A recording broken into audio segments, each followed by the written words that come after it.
So, rekta agad guys about crypto trading. Pero bago ang lahat, dadaghin ko muna kayo dito sa copy trading in crypto. Kasi ito yung mga advantages niya habang natututo kayo, no, habang nag-learn kayo sa process about crypto, kikita na kayo right away. Kasi yun naman yung point nyo from day one pa lang, bakit kayo nagka-interest is kumita, di ba? So, hindi na ako magpaligoy-ligoy pa, no? I-feed ko na sa inyo kung ano talaga yung kickstart or jumpstart talaga. So, dito muna kayo sa copy trading. So, advantage, kitang-kita naman, we can copy top traders sa platform. Okay? So, ipapakita ko sa inyo ano yung sinasabi ko na top traders. Kasi si Bybit, ayan oh. Ito si Bybit. Pupunta lang kayo dito sa copy trading. Tools, tapos copy trading. Okay? Tools, tapos copy trading. Tapos pag-click nyo yan, magpapakita na dito yung maraming traders. Actually, nakakopy ako dito. Kanina lang. Di-discuss ko to sa inyo mamaya. No, andito lahat yung mga traders na available. So, eto sila mga skilled na eh. Tapos may mga experience na to. Kasi makikita lahat yung stats nila. For example, hanap tayo ng isang trader na consider natin top traders. Dito. All traders, maghahanap ako ng last 30 days. 90 days na lang para mas mahaba. Wow, laki ng kita niya, Jota. Grabe. Tapos, ano ko dito? Highest profit with followers. Pwede nyo siyang i-filter. Okay.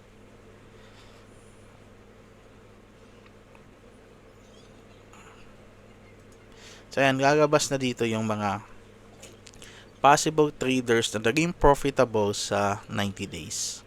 Kung masaya na kayo, ito sa ROI na 49% in 90 days, pwede kayo mag-copy sa kanya. Okay? Kung masaya na kayo dito sa ito, 184% in 90 days, pwede din kayo mag-copy sa kanya. So, yun yung point dito about yung mga top traders ng platform. Makaka-copy lang kayo ng libre. Yung ano lang nun is meron silang fee, which is 30% ata. Hindi, 10% lang yan to 15% sa kinikita nila sa'yo. So, example, kung kikita ka ng $100, yung commission nila doon is $10. So, ganun lang naman, may share sila sa profits mo. Baka naman inspired sila, di ba? Ito yung number 3 is magsaserve ito din na free signal to your manual trade. Okay? Let's say along the way, no, after 2 to 3 weeks, alam mo na paano mag-manual trade. Papakita ko lang sa inyo kung ano yung advantage nito. Ito, nakikita natin yung trades niya. Kasi nakakopy ako dito na trader eh. Nakakopy ako dito. So, nakikita ko yung trades niya. So, pwede akong sumabay. Diba? Kasi pumasok siya dito. Nakikita ko yung 15.287 entry price niya. So, pwede akong sumabay sa trade niya. So, free signals. Diba? Kasi kung bored ka, pwede ka rin mag-manual.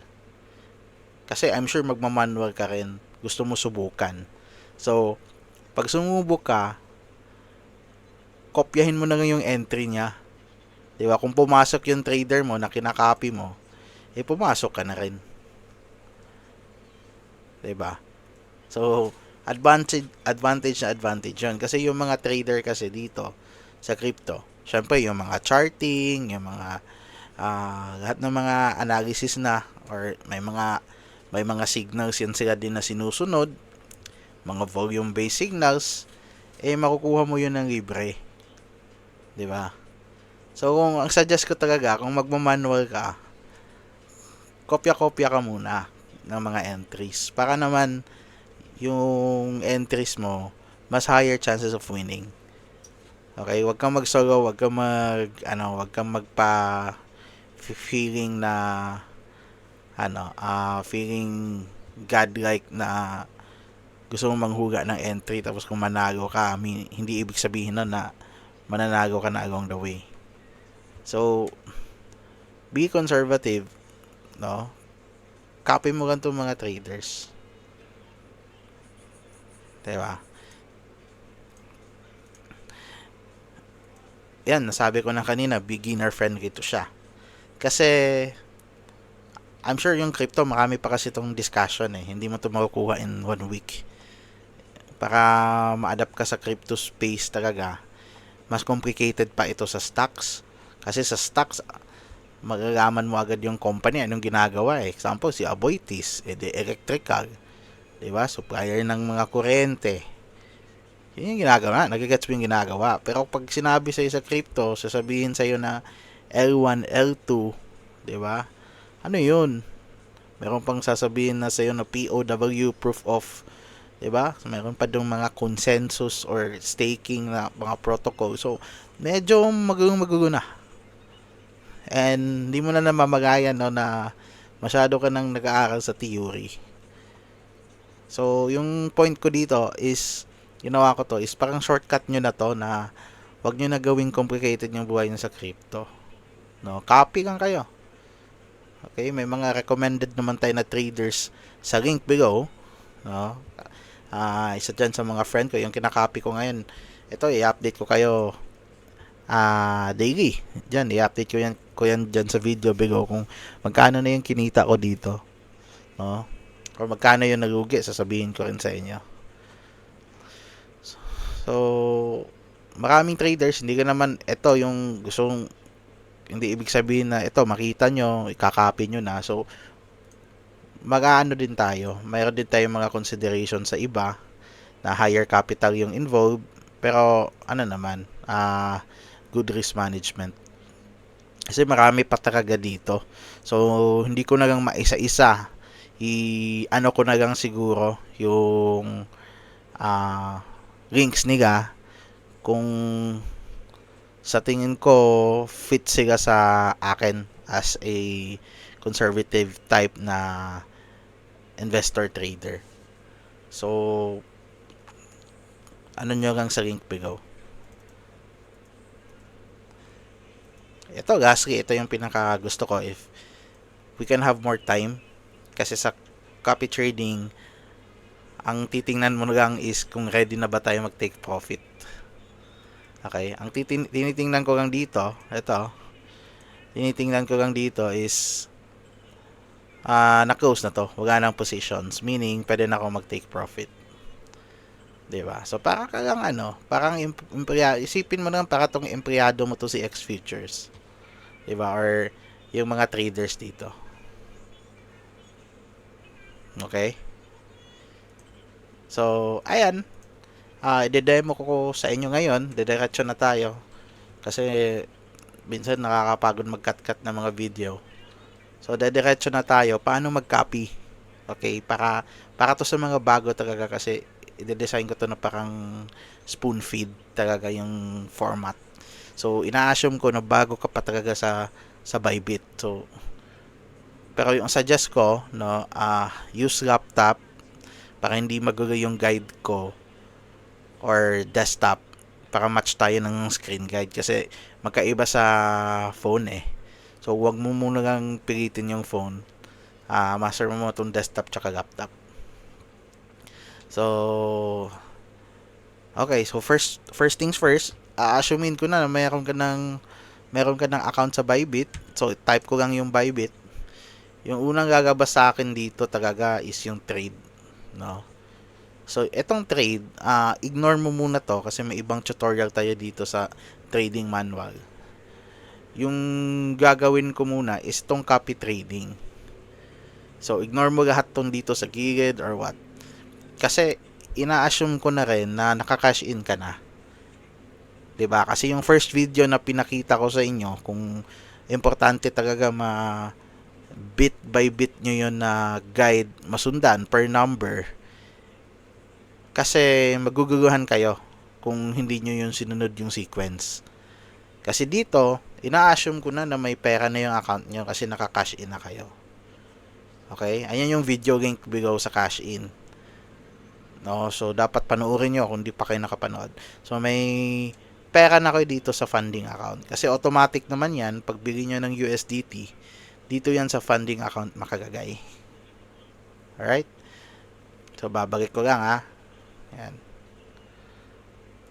So next dito, type mo ng Bybit, meron ka ng fund, click mo nga yung tools. Click mo lang yung tools. Ayan. Tapos click copy trading. Ito yung interface ng copy trading, guys. Now, pipili ako ng trader na gusto ko. Sino ba dito? Guys, ito na lang yung pipiliin ko, trading on chart. Check ko lang yung minimum. 50 USDT. Actually, pwede pala 50 USDT. So, ito, de-demo ko lang. So, kung nahanap mo na yung trader na gusto mo, click lang to, click mo lang. Tapos, lagay mo dito yung cash. Okay? Gusto ko yung drawdown na 3.72%. Okay na yan. So, wala ka nang gagawin dito. Except na lang kung gusto mo mag-stop loss. Hindi mo rin magagalaw kasi naka-force sync yung trader. Meaning, meron siyang strategy na firm na dapat mo sundin. Kasi, nasisira kasi yung, let's say, diskarte niya. Kung, nagsisettings din kayo ng sayo. So, ayan. Tapos, click ko lang yung copy. Ayan, nakaka-copy na ako. Saan ba mache-check yun? Ayan na-add yun kanina. Di ba 100 yan? So, ngayon na-add siya. Tingnan natin. So, ngayon, wala pa siyang trades. Kasi, feel ko may open trades to. Ayan, gagabas lahat ng traders mo dito. So, kung 5 yung kokopyahin mo, or 10, pwede. No? Gagabas yan lahat dito. So, upon checking sa kanya, marami siyang open trades dito. No? Actually, sobrang dami nga eh. Grabe, no? Ang dami niya na open trades. Ako kung paano niya nababalance yan.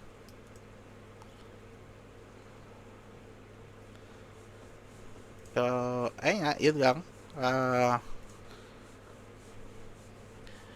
So far, hindi yan agad magpapakita agad na andyan yung trades. Kasi, hindi pa nag-start. Kumbaga, may entries pa siya, hindi pa siya nag-close. Pag-close niya ng entries, tapos, nakaka-copy ka na, masasali na yung capital mo. Okay? So, let's say nag-profit na, no? Nag-profit na. Dito ka lang yung style ko kasi hindi ako nagpaparolling ng capital. Yung profits ko, ina-out ko yan kaagad. So, click ko lang dito yung reduce investment. Tapos click ko yung max. Kasi kung ano yung max na pwede ma-withdraw, yun kasi yung profit mo. Okay? Kasi, example, ito, minimum $100 to eh. So, kung mag 101 to, ito 3.68 na withdraw ko na yan kanina. Kasi natalo kami sa isang trade. So yun yung siya na nabawasan yung capital. Pero ayan, makukuha ko na kasi $100 na siya. So after nyan, profit na to yung makukuha ko. Ayan, 106. Ayan, 106. Ayan. Nag-stop ba ng trade? nag-stop ata ng trade. Nag-close ng trade yung tropa ko, si Ading. Pero yun nga, may kita kami. Ayan. Makakinita nito sa 30 days, 16%. Pero, yun din guys, pwede nyo siyang kapihin. Pwede nyo siyang i-consider makapi kasi nakakausap nyo to na trader eh. Andun yun sa GC. So, basta kung mag-take profit na, reduce investment, tapos hayaan nyo yung trade hayaan nyo yung trader didiskarte. Wala ka nang gagawin, mag-take profit lang. So, yun lang. Wala naman ata masyadong special nitong, copy trading. Maybe next siguro is, na-cancel ko lang to. Diyan. Ganun din yung pag-cancel, guys. Masyadong madali. Kung gusto mo mag-cancel ng copy, ayan na. Automatic na yan. Wala na siya dito. So, ganun nga din kadali. Walang parang commitment na lock or ganun or stall yung withdrawal mo. So, didiskarte ka talaga kung sino yung trader pipiliin mo sa platform. Pero, kung gusto niyo yung kilala, andito lang, local, andito yung namin, yung recommended. So, next video ulit about copy trading kasi siguro magfo-focus tayo kung paano piliin yung top traders na nagmamatch sa capital natin. Kasi meron kasing iba top traders pero napakalaking capital dapat yung meron ka kasi baka hindi ka aabot sa margin niya. Baka higher requirement yung margin niya. Meron naman ding iba na magaling sa low capital yung mag-trade. So, doon dapat tayo yung hanapin natin. Kasi mahirap mag-random pick ng traders. Baka pagising mo, wala na yung $100 or $1,000 mo. Diba? So, i-series ko na itong copy trading para mas maintindihan nyo pa. Pero hopefully, na-gets nyo yung purpose nitong video is dapat mag-copy trading ka na. Kasi sayang yung oras eh. Yung trading manual, yung mga terms, yung mga knowledge, extras, kung bago ka pa nito, matututunan mo lang yan along the way habang tumatambay ka dito sa amin. So, catch up nyo lang tapos watch nyo yung ibang vids. Thank you. So, next video ulit.